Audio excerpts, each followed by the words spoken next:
再来新闻来看花莲的消息，天龙厂大楼拆除的进度已经进行到3楼啊。早起伊阁救出一只鸡，就是进前和电线颠掉的倒吊鸡。啊，今日一暝现场出现猫咪的踪影，爱鸟人士嘛伫附近伫找。啊，这个地动造成厝歹去，居民呢无厝通住。啊，即马讲这个地动险的理赔，敢若15户符合资格。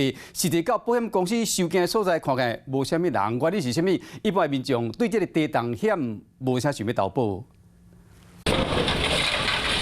工程人员伫咧厝下中走找，甲挖到的私人物品来分类。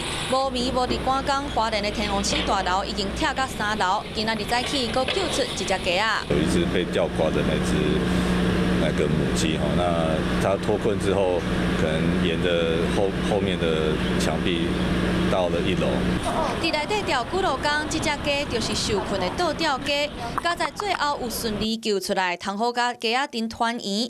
另外，前一暗有人看到有猫咪啊，爱鸟人士嘛伫咧附近继续咧射鸟。不过地动造成民众的家园损害，即马煞传出地动险的赔偿，敢若15户符合资格。地动险的收件处办公室明明清清，大地动发生了后，保险公司伫第一时间设立紧急服务处，不过来申请的煞无几个人。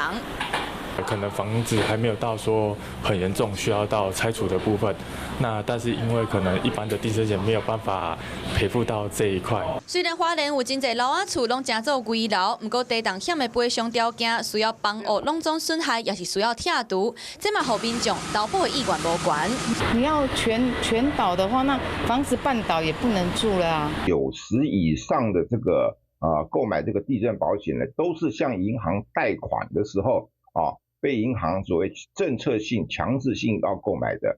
很多的保户呢，在付完贷款之后呢，就觉得说这个地震险不需要了。